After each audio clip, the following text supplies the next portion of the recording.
incredible accounting that a friend of mine made from up north. Mm-hmm. But I just, once I found the minstrel banjo, that was it. Right. That was my connection. That was your place that you needed to make the thing. We're on. Okay, so I went to when I was at the Black Banjo Gathering, I met a guy named Daniel Jata and Ulf Jagfors.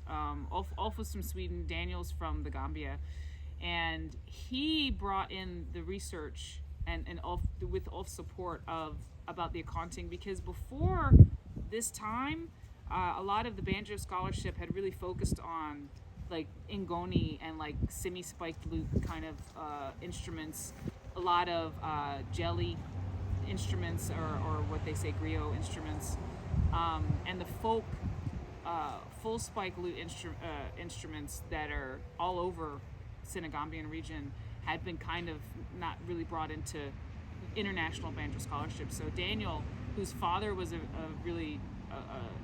very amazing conting player, and he could play some, brought that to the Black Banjo Gathering and sort of broke that open a bit. And so I was immediately drawn to it because it is even a banjo sized. It's like the only difference is that it's a round neck, and it's the tuning system is kind of a friction pull. You pull it up or pull it down. It's knotted strings. And that was the main differences between that and the banjo. The right hand technique was even exactly the same. It was a claw hammer, it was a stroke technique. So I freaked out and I wanted to go to the Gambia and learn this instrument. And so he was trying to set up a school there. So I ended up going, like had a little bucket at all the shows, like help send Rhiannon to Africa. And Ulf was he helped fund me because he was very excited that a young black woman wanted to go to Africa and study the accounting. So I was there with a group of white Americans actually, which was a very weird space to be in because I was neither fish nor fowl.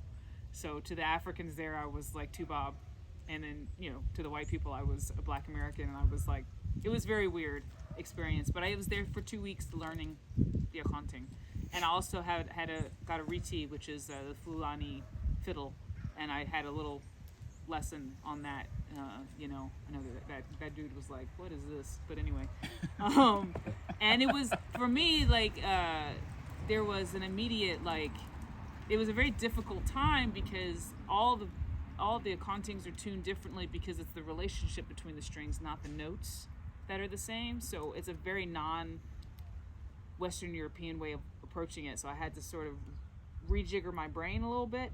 But there was so much in that right hand that was familiar to me that just freaked me out. I remember I brought it back to the Chocolate Drops, and we actually did it. We performed the song in the shows on the accounting. I would travel with it, and talk about the connections between the accounting and the banjo. So that piece of banjo scholarship has really expanded. But what I found was an affinity for that based on the music that I had learned from Joe. It made sense to me in a very deep way, and then even just kind of we would go around. It's like it's hidden even within the Gambia and in Senegal. That music, it's not. People would say, "What?" You'd ask Africans, they'd be like, "Oh, is that a kora?" And you're like, "No," but it's like everywhere. People have their own hidden sort of folk traditions. So there was just a lot of parallels. And a lot of connections, and even in the fiddle, the brief time I got to play the riti, it was just like, there was so much Joe in that instrument and in the playing of that instrument. So, but for me, while I was there, it was connecting to the minstrel. Somebody who was also there had a minstrel banjo, Greg Adams, and I connected to that sound, and into the early American banjo and how that interacted with the fiddle. And so for me, Africa was a step back to the Caribbean. It kind of sent me back to the Caribbean, and that's kind of where I've been focusing is the early banjo music and how that affects fiddle music in the Americas.